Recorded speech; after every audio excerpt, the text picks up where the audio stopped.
Bonjour à tous et bienvenue dans ce nouveau podcast. Aujourd'hui, podcast dédié au comportement de nos amis les chiens avec la participation de Julie Poco, éducatrice comportementaliste. C'est bien ça? Je me trompe pas? C'est ça.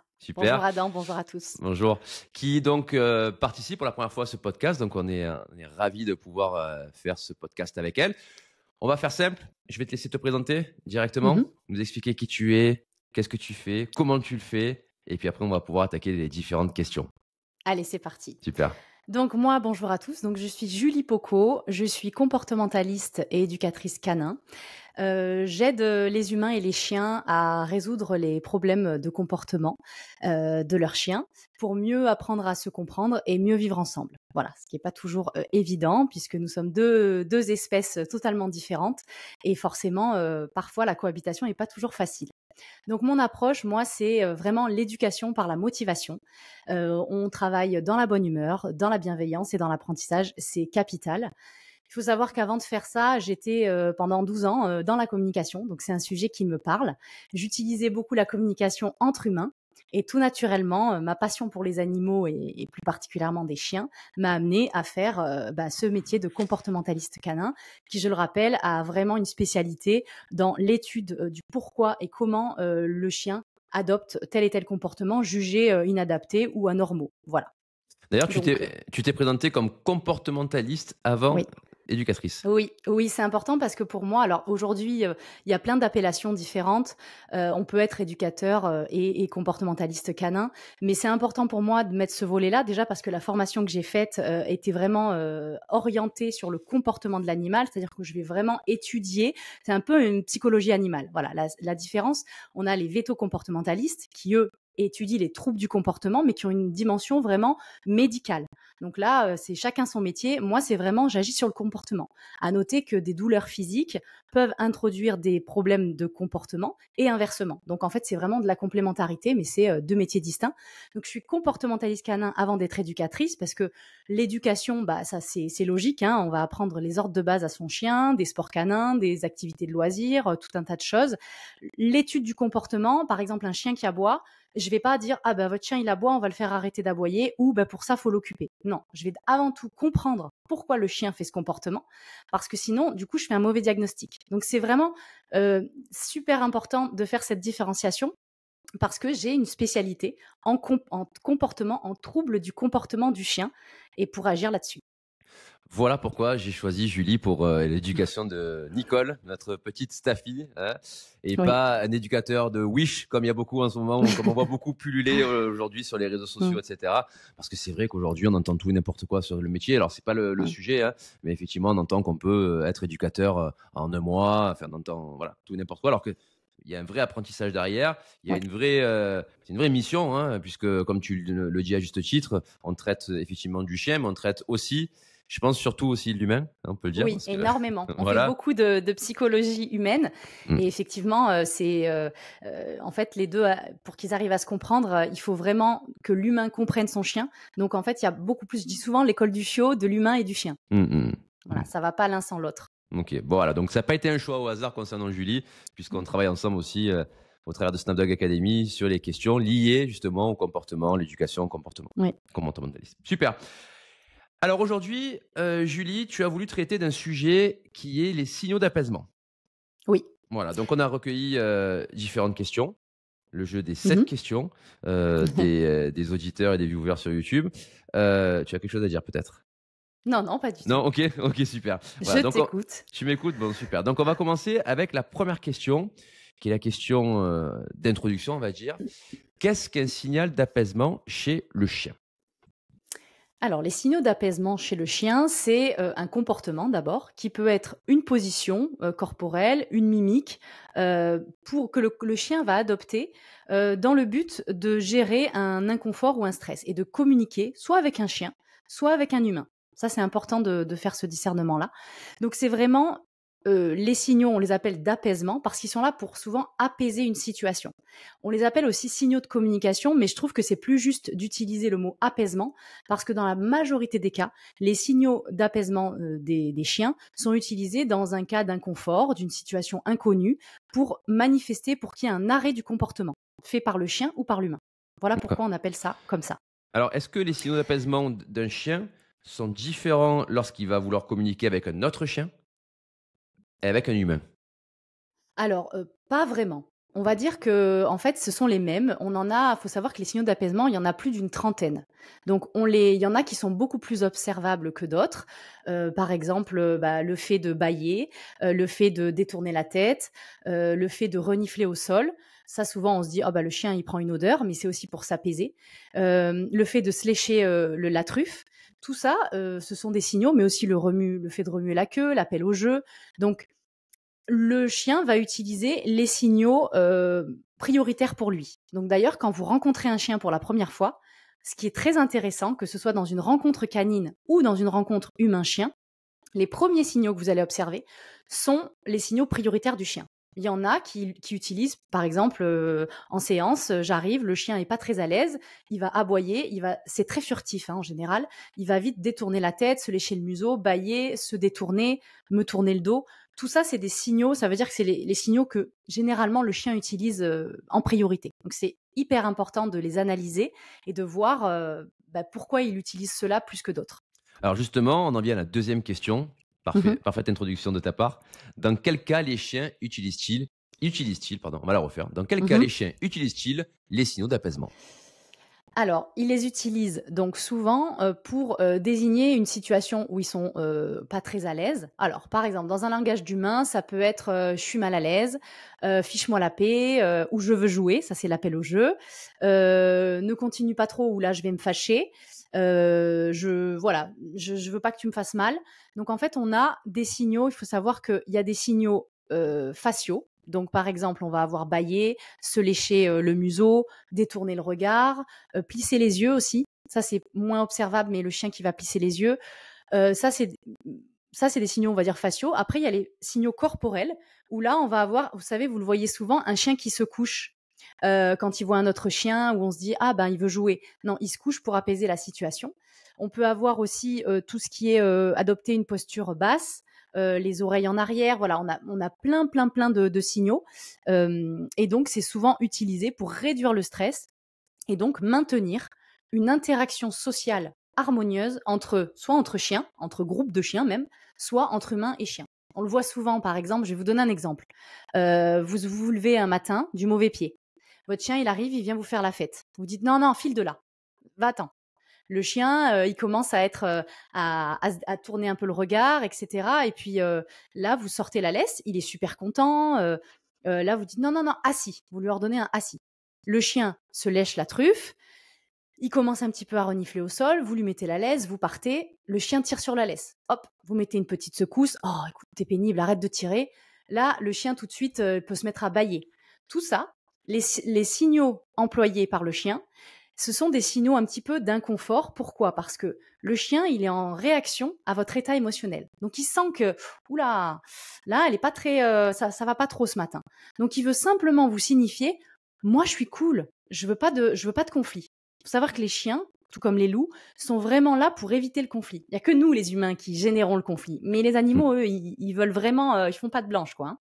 Le fait de se mettre sur le dos aussi, vous savez, en position un petit peu de soumission, c'est: «Ouh là là, je sens que tu es énervé, s'il te plaît, reste calme, moi je veux que du bien». Voilà, donc ils les utilisent au quotidien et c'est important parce que souvent quand on rappelle son chien et que le chien il arrive, il détourne le regard, il se met à renifler au sol, il vous tourne autour, on se dit: «Non mais c'est pas possible, il le fait exprès pour m'embêter». Non, il voit que vous l'avez appelé et que vous avez été énervé parce que ça fait 5 fois que vous essayez de le rappeler et en fait, il sent votre état émotionnel et il se dit: je cherche à m'apaiser. Là, ça va pas, je sens qu'il est pas content. Donc, d'où l'importance de comprendre ça plutôt que de voir ça comme de la désobéissance ou un défi de votre chien. Non, il cherche juste à vous calmer. D'accord. Voilà. Mais il y a un signal d'apaisement qui est difficile des fois à détecter, Mhm. enfin comprendre pour le coup, c'est le bâillement. Parce Oui, tout que à le fait. bâillement entre le bâillement de fatigue Hmm. et le bâillement, le signal d'apaisement, comment est-ce qu'on peut faire la différence entre les 2? Quels conseils tu pourrais donner à ce sujet? Alors, les conseils, c'est une très bonne remarque parce qu'effectivement, le bâillement est souvent utilisé pour les signaux de fatigue. On le voit souvent quand vous amenez votre chien chez le vétérinaire, le toiletteur, enfin des moments qui sont, sauf si c'est bien préparé, hein, parce qu'il n'y a il y a pas du tout de problème avec ces praticiens. C'est simplement que c'est des moments pas très agréables, tout comme quand nous on va chez le dentiste, on n'y va pas de gaieté de cœur.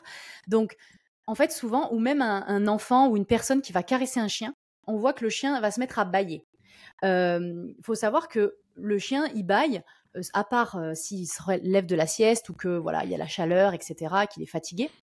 Mais tous ces signaux-là, les oreilles en arrière, le bâillement et le détournement, en fait, il faut vraiment l'analyser et se dire, OK, là, je vois que mon chien, il s'est fait caresser 3 fois dans la journée, il a bâillé, c'est pas de la fatigue. Il est vraiment, il cherche à se calmer et à réduire le stress. Donc ça peut vraiment s'observer. Il faut observer votre chien. Des fois, vous vous mettez là, il est tout seul ou il est avec des congénères. Observez votre chien, regardez les signaux. Et chez le vétérinaire, le toiletteur, c'est assez clair. Par contre, je précise aussi que ce qui n'est pas évident dans les signaux d'apaisement, c'est qu'ils peuvent être simultanés et très furtifs. Donc, le chien, il peut faire tac, se lécher la truffe, je le fais bien, plisser les yeux, il peut faire plein de signaux bâillants en même temps. Du coup, on se dit, oula, il fait ce qu'il peut en fait. Et plus la charge émotionnelle est forte, plus il va les enchaîner, normalement. Donc, pour le bâillement, on va plutôt, ce que je conseille, c'est regarder le consentement du chien. Vous lui demandez un assis, au bout du 4e assis, le chien ne le fait pas, il se met à bâiller, il n'est pas fatigué. En fait, il se dit, j'ai pas trop envie de m'asseoir, bon allez, je vais le faire pour lui faire plaisir, parce que même si le chien n'a pas cette notion de pour faire plaisir, mais il va le faire, mais il cherche à dire, demande-le-moi calmement, ça va, tranquille. Donc dans les caresses, tout ça, observez vraiment cette différence. Ouais. Voilà. Donc l'environnement est important, quoi. L'environnement Oui, tout à qu'il va fait. y avoir est très important. Ok. Super, bon, merci. Maintenant, vous n'aurez plus d'excuses. Vous saurez faire la différence entre un bâillement de fatigue et un bâillement qui correspond à un signal d'apaisement. Autre question qu'on a eue également, justement, c'est que faire si je vois mon chien utiliser un des signaux d'apaisement? D'accord. Alors, si vous voyez votre chien utiliser ces signaux, déjà, c'est le respecter, respecter son espace, respecter s'il le formule à un moment donné, c'est qu'il y a une position qui est pas. Alors attention, hein, c'est pas toujours du stress, la plupart du temps, c'est du stress, de l'inconfort, etc. Ça peut juste être aussi une situation inconnue. D'accord. Un chien qui lève la patte, c'est un signal. C'est un signal d'apaisement qui est inconscient de la part du chien, c'est-à-dire que le chien ne sait pas qu'il est en train de lever la patte, d'accord? Il lève la patte parce que là, c'est oula, je comprends pas la situation, je comprends pas ce qu'on me demande, du coup, je le fais. Donc, quand vous voyez ces signaux d'apaisement de la part du chien, interrogez-vous sur qu'est-ce que vous êtes en train de faire à ce moment-là qui peut mettre votre chien dans une situation d'incompréhension, de stress ou d'inconfort. Déjà, ça, c'est la première chose. Et puis la deuxième, si vous êtes en face d'un chien inconnu, ça va être très important, c'est par exemple d'y répondre. Et comment on répond à un signal d'apaisement? On y répond en miroir. D'accord? Donc le chien va tourner la tête à gauche, donc c'est à droite ça, je vais tourner la tête de l'autre côté. D'accord? En fait, bâille? alors s'il bâille, le bâillement, vous pouvez le faire. Par contre, on va pas faire un bâillement humain poliment en mettant la main devant la bouche, d'accord? On va vraiment faire un bâillement clair et net. Et du coup, là, vous allez vous rentrer dans la communication du chien. Moi, je le fais beaucoup. J'ai beaucoup de chiens peureux, phobiques. C'est la première chose que je fais quand j'arrive chez les humains. Je regarde les signaux prioritaires du chien et j'effectue les mêmes mouvements. Alors, il y a se lécher la truffe, tout ça. Tout ce qui est position corporelle, on va pas le faire. Mais en tout cas, le détournement de regard, le fait de plisser les yeux, les chiens n'aiment pas trop qu'on les regarde dans les yeux. D'accord? Imaginez-vous... vous êtes dans la rue, il y a une personne qui vous regarde droit dans les yeux comme ça. Il y a 2 options. Soit vous vous dites, oula, apparemment, on se connaît, mais je sais pas qui c'est. Soit, qu'est-ce qu'elle a, quoi? Pourquoi elle me regarde? Pourquoi elle me fixe comme ça? C'est un peu défiant. Donc, ça peut mettre des chiens mal à l'aise et ils peuvent se mettre à tourner la tête, à bâiller, à se gratter aussi. Le fait de se gratter aussi. C'est pas forcément qu'on a des puces ou que le collier nous gêne. C'est, ou se secouer aussi. Le fait de se secouer, d'accord, on le voit bien. Le chien qui n'a pas été dans l'eau, il peut se secouer, mais c'est une décharge en fait, il se décharge lui-même. Donc ça va être d'y répondre en miroir ou simplement à ce moment-là de stopper l'interaction. Il ne faut pas forcer le contact, ne pas forcer l'interaction et puis prendre de la distance et laisser le chien revenir tout de suite à un état un peu plus apaisé. J'étais en train de t'imaginer aller chez tes clients et te mettre en rentrant à bâiller, à te gratter la tête. C'est ça. Alors, à te coucher. Je les préviens en général. Je leur dis, je vais faire un petit peu des postures, je vais tout vous expliquer. Après, du coup, on fait une petite session sur les signaux d'apaisement, mais il m'est arrivé de me coucher par terre. Vraiment. Ah, d'accord. Donc, ça, on l'a jamais vu. Je me suis couchée par terre parce que déjà, je m'assois. Quand j'arrive, souvent, je m'assois par terre. Vous voulez pas vous asseoir sur le canapé? C'est gentil, mais c'est fait exprès. Et je vais vous expliquer pourquoi. Parce qu'en fait, on est quand même très imposant aux yeux de nos chiens. Je vous parle même pas d'un chiot. On est grand, On a une posture qui est assez en général droite, etc. Donc il y a aussi des postures qu'on peut adopter nous humains avec les bras le long du corps. Regardez, ça c'est la posture haute de mes épaules, posture basse. D'accord? Le fait de ne pas avoir la tête comme ça, si j'ai la tête un petit peu, je suis en détente. Déjà, le chien se dit, bon, ça va, et paraître comme un piquet, elle est plutôt détendue. Le fait de s'asseoir ou de s'allonger, tout de suite, je me mets au niveau du chien et en fait, je suis en train de lui dire, moi, je viens en paix. Je viens vraiment, je suis pas ton ennemi. Donc, je peux me détourner, donc j'utilise ces signaux-là juste pour mettre à l'aise le chien. Dans la majorité des cas, franchement, ça marche très très bien. Pour des chiens qui sont très phobiques, eh ben, je leur dis, on continue à parler, on s'occupe pas du chien, je vais pas le regarder dans les yeux et progressivement, je vais entrer en contact avec lui. D'accord, c'est intéressant. Je t'ai pas vu Mm. faire ça par contre, hein. J'ai pas eu besoin avec T'as pas eu Nicole. besoin? Non, non, non, pas du tout. Super. Autre question. Alors, est-ce que les signaux d'apaisement sont les mêmes pour tous les chiens, indépendamment notamment de la race? Oui, il faut savoir que les signaux d'apaisement, c'est vraiment un langage universel qui est merveilleux. Imaginez-vous tous les chiens, s'ils pouvaient voyager avec leur petit passeport, leur petite valise, et qui pouvaient aller dans les quatre coins du monde. En fait, c'est vraiment un langage que tout le monde peut utiliser. Même les chats les utilisent, hein. Il y a plein de signaux, ils sont pas tout le temps les mêmes, mais c'est vraiment un langage universel.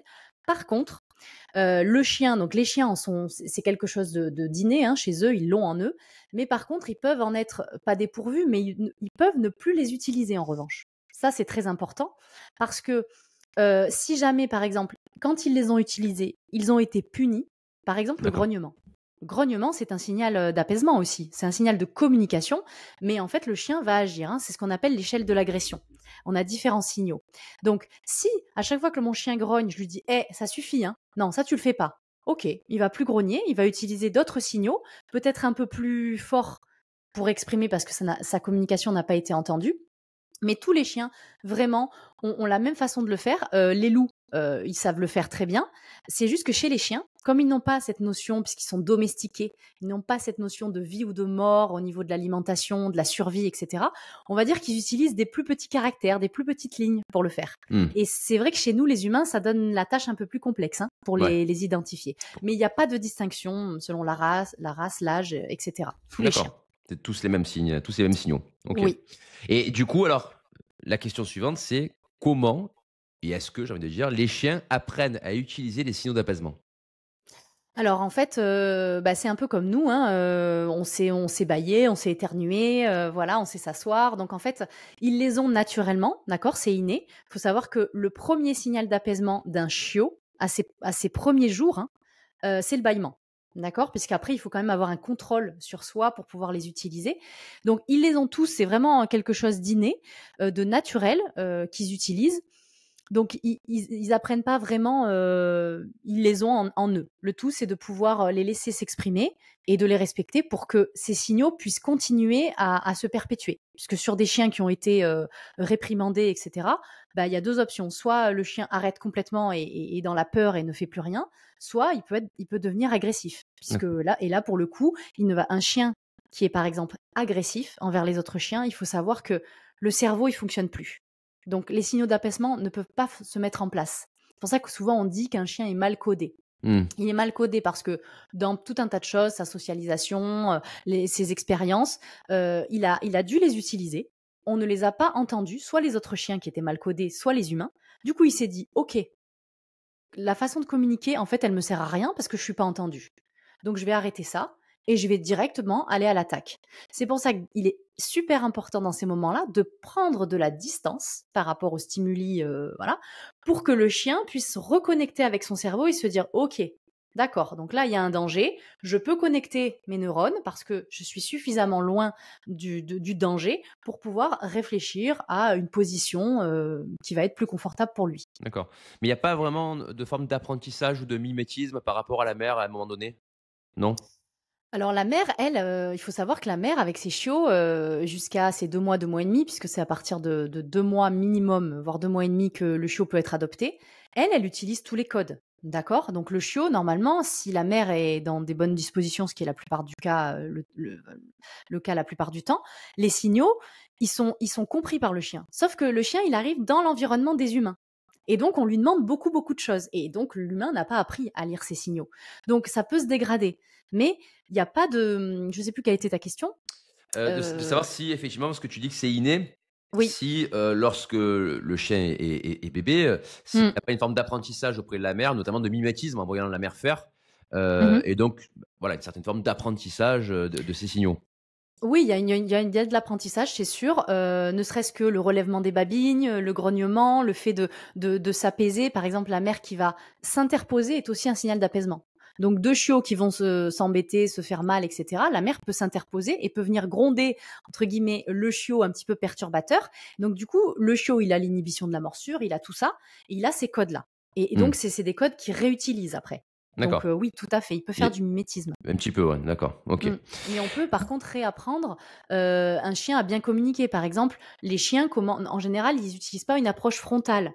Ils vont utiliser le contournement. D'accord. Donc, Hmm. sur un chiot qui est mal codé, on va essayer d'utiliser une approche plutôt déjà pas directe, d'accord, en contournement. Et puis, on va l'inviter à venir sentir les parties du chien, l'arrière, d'accord, pour essayer de lui réinculquer que c'est la bonne façon de faire. Voilà. D'accord. Et remettre un petit peu en conscience tout ça. D'accord.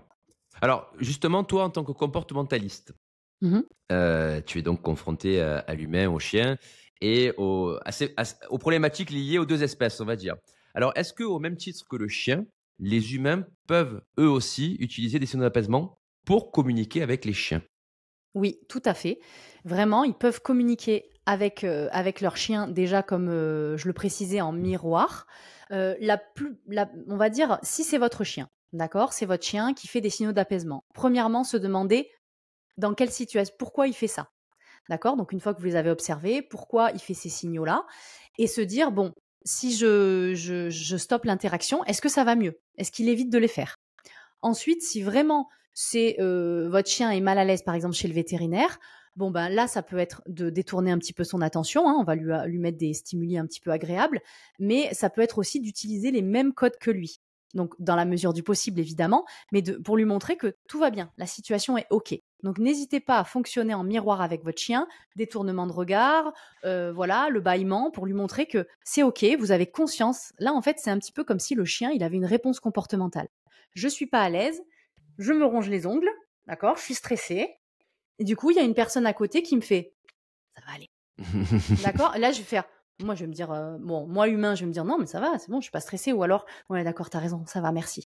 C'est un petit peu ça la réponse. Je caricature, hein, parce qu'on peut pas faire ce parallèle-là, mais c'est pour vous montrer que un chien qui est pas bien, si vous utilisez les mêmes codes que lui, même une personne qui est stressée, si je vois une personne qui fait ça, je me dis: «Ah ouf, elle est comme moi». En fait, elle est aussi en panique et du coup, ça rassure quelque part. Donc n'hésitez pas à déjà stopper l'interaction, à prendre de la distance dans l'espace, à adopter une posture vraiment cool, décontracte, qui peut améliorer voilà, la situation de votre chien.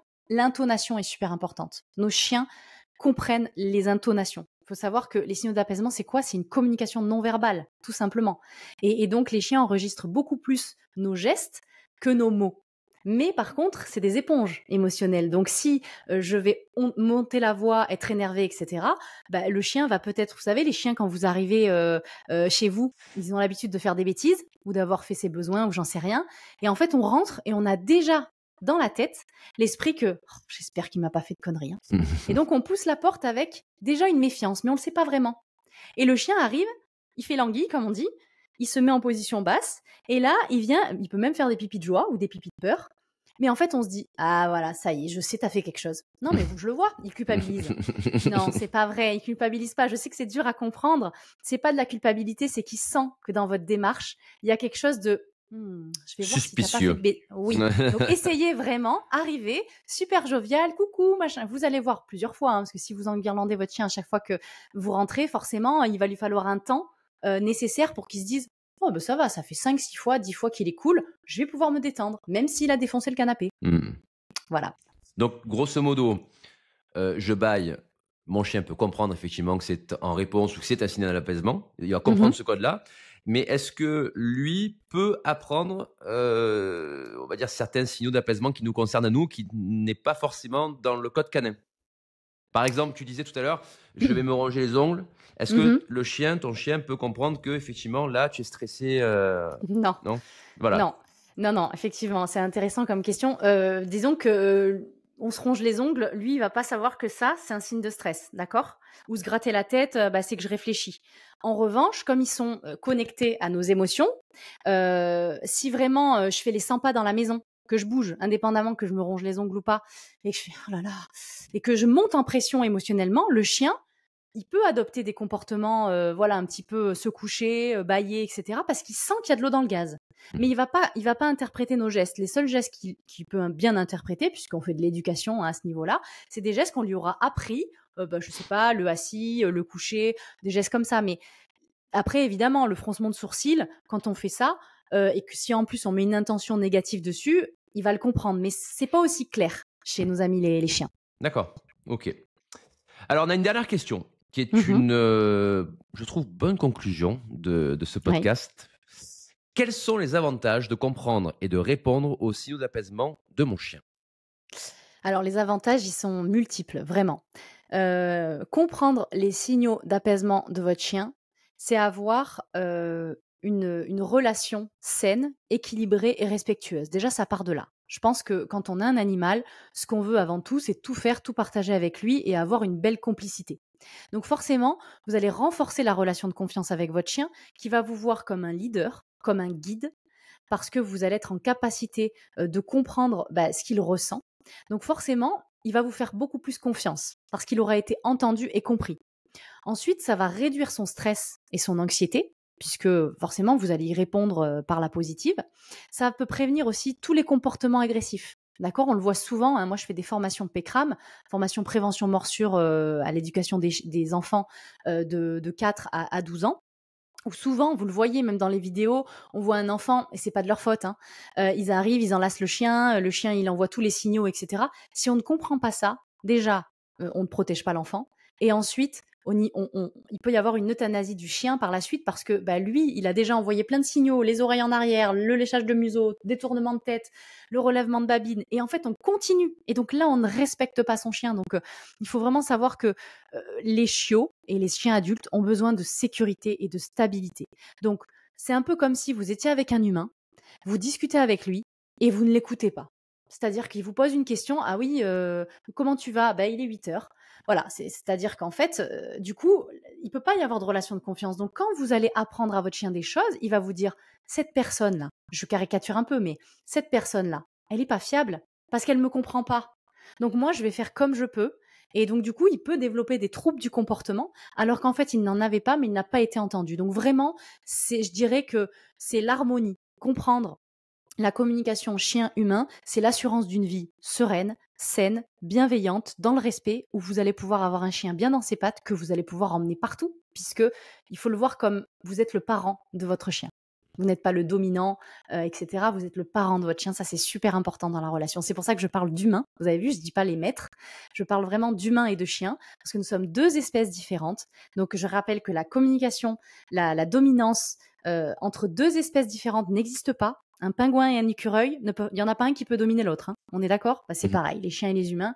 Donc, vraiment, c'est un outil qui est formidable. Moi, je fais des formations là-dessus pour apprendre, et quand je fais des balades collectives ou éducatives ou de la socialisation, je fais pas juste des balades comme ça pour se promener. J'explique la communication de chien à chien et de chien à humain. Et pour moi, c'est une clé indispensable. Mmh.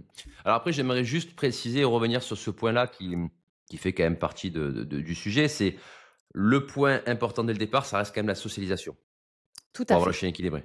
Mmh. La socialisation, c'est le point de départ. Comme je disais tout à l'heure, vous avez le chiot qui part de sa fratrie, qui arrive dans un environnement d'humains où c'est vrai qu'on leur demande beaucoup de choses. Donc attention, pas la socialisation, excessive. Je rappelle que le but, c'est d'avoir des expériences positives, pas le plus d'expériences possible. La socialisation, c'est quoi? Il y en a plusieurs, mais c'est de 0 à 4 mois, 4 mois et demi, d'accord? C'est là que tout se joue. Donc vous avez votre chiot à 2 mois, 2 mois et demi. Si vous le sortez pas, malgré ces vaccins, malgré plein de choses, voilà, pour moi, les vaccins, c'est très bien, mais sortez votre chiot. Par contre, vous n'allez pas le sortir où il y a des déjections de partout. On le surveille, hein, comme l'huile sur le feu, hein.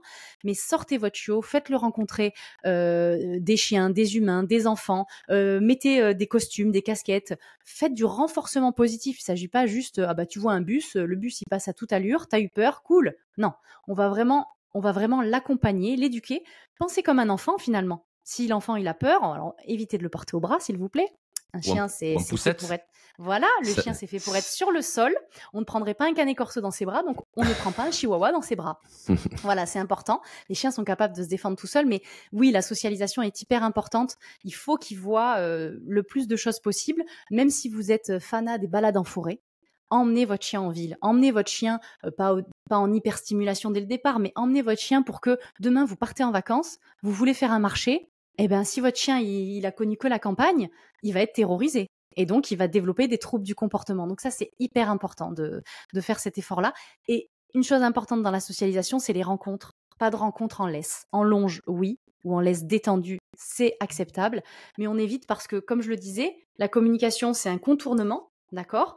C'est pas une approche frontale et en laisse, bah, forcément, ça fausse un petit peu la communication. Donc, c'est bien de le rappeler. Merci Adam, parce que un chien bien socialisé, après, qu'il aime trop les gens, j'ai Hmm. envie de vous dire, c'est un moindre mal.